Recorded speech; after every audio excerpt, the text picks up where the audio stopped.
Assalamualaikum Mama cantik semua dimanapun engkau berada. Semoga semuanya dalam keadaan yang sehat dan bahagia. Oh ya, sebelum kita mulai ngobrol-ngobrol kita, jangan lupa ya Mams, bantu subscribe, like, dan komen.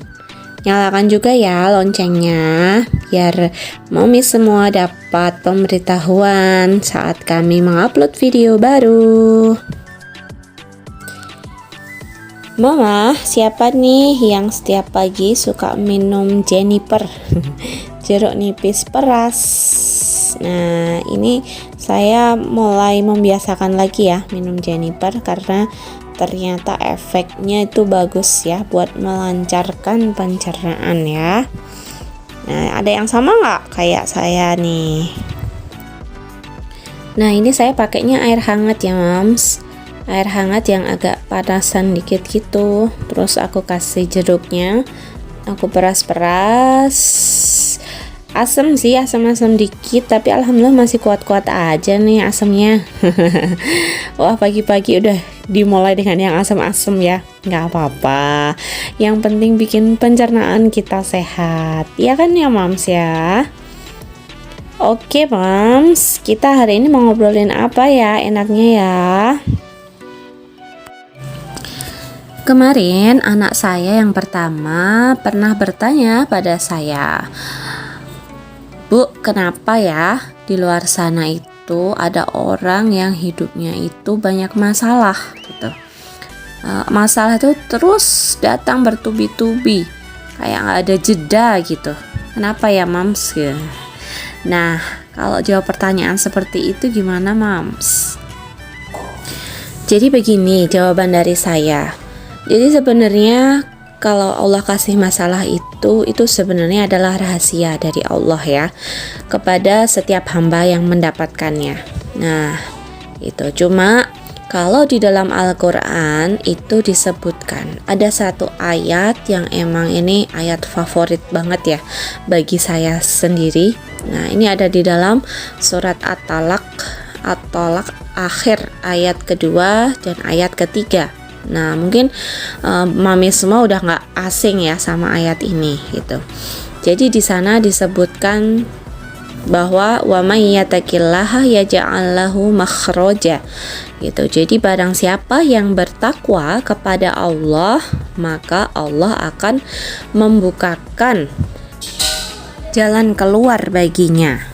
Nah, kemudian lanjutannya wa yarzuqahu min haitsu la yahtasib, dan dia memberinya rezeki dari arah yang tidak disangka-sangka.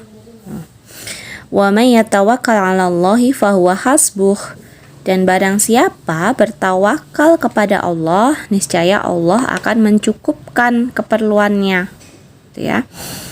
Kemudian innallaha balighu amrih, sesungguhnya Allah melaksanakan urusannya.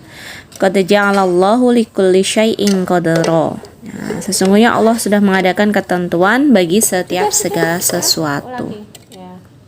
Nah, ini aku mau blender udang dulu nih buat lauknya si Arslan ya.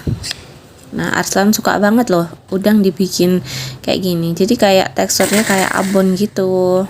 Nah, kalau udang habis digoreng gitu kan, kadang buat gigi anak yang masih bagi ya, masih balita itu kan masih kelihatan keras ya, masih kerasa kerasnya. Jadi ini aku blender dulu. Nah, oke Mam, kita lanjutin ya ngobrol-ngobrolnya. Jadi bagi saya sendiri ayat ini benar-benar merasuk gitu ya. Begitu dengar ayat ini beserta terjemahnya itu terasa Allah itu benar-benar membukakan jawaban gitu ya atas segala permasalahan hidup gitu. Bahwa ternyata kunci dari kebahagiaan hidup, kunci ketenangan hidup itu ada pada wa may yattaqillah tadi, bertakwa gitu. Pada orang-orang yang mau bertakwa pada Allah. Karena ketika bertakwa ternyata Allah itu akan membukakan solusi ya, jalan keluar dari segala macam permasalahan yang kita hadapi. Nah, kemudian Allah itu juga akan memberikan rezeki dari arah yang tidak disangka-sangka. Dan ini benar-benar saya rasakan sendiri selama berumah tangga ya Bun. Jadi dalam berumah tangga itu memang ada kalanya kita mudah, ada kalanya kita kondisi yang tidak mudah. Nah, saat kita dalam kondisi yang gak mudah itulah kemudian kita berusaha untuk bisa kembali ke ayat ini tadi, wa may yattaqillah. Gimana kita tuh bisa termasuk dalam orang-orang yang bertakwa. Bertakwa itu kalau pelajaran SD dulu ya Bun ya. Takwa artinya apa? Artinya adalah taat pada perintah Allah dan menjauhi larangannya. Begitu kan ya Bun? Nah, begitu pula dengan kita ketika dalam kondisi yang tidak mudah, bagaimana kita itu bisa taat gitu dengan semua perintah Allah. Kemudian dan menjauhi semua yang Allah larang gitu.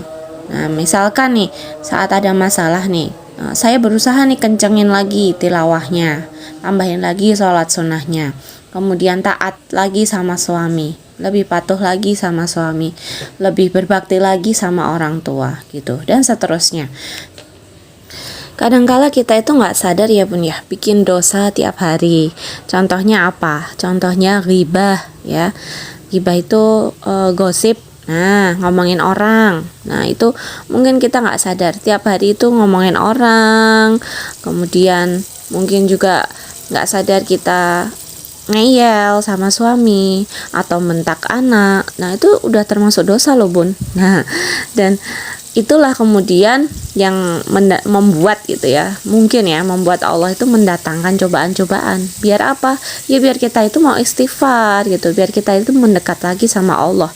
Nah, sehingga kemudian bisa menghapus dosa-dosa kita yang kita perbuat itu. Nah, itulah kenapa kita berusaha ya setiap hari itu bisa istighfar lah minimal 100 kali sehari. Itu insya Allah bisa ya Bun ya, sambil masak gini. Nah, ini saya lagi goreng chicken katsu ya Bun ya. Ada yang udah pernah bikin chicken katsu?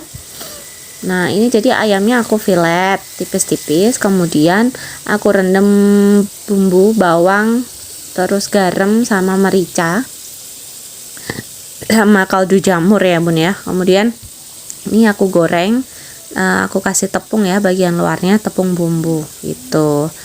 Nah, kayak gini Bun. Jadi sambil kita goreng-goreng gini kan kita bisa ya sambil istighfar, astagfirullahaladzim, astagfirullahaladzim. Nggak kerasa nih udah 100 istighfar gitu ya. Atau sambil sholawat, Allahumma sholli ala Muhammad wa ala ali Muhammad gitu ya Bun. Nah, nanti nggak kerasa udah sehari udah 1000 sholawat nih, Masya Allah. Nah, dapat deh berkahnya insya Allah ya. Semoga obrolan kita pada hari ini bermanfaat ya Bunda. Jangan lupa klik subscribe, kemudian tulis komen ya Bunda, silahkan komen dong. Komenin dong apa yang kita obrolin hari ini. Barangkali nih Bunda juga ada tips-tips ya, kita sama-sama sharing, sama-sama ngobrol aja ya. Nah, saya kan bukan ustazah, cuma berbagi sharing-sharing pengalaman aja. Kemudian juga ngejawab pertanyaan anak saya tadi. Nah, kenapa sih orang itu ada masalah gitu, dan gimana kuncinya biar bisa hidup dengan tenang dan bahagia gitu ya Bun ya.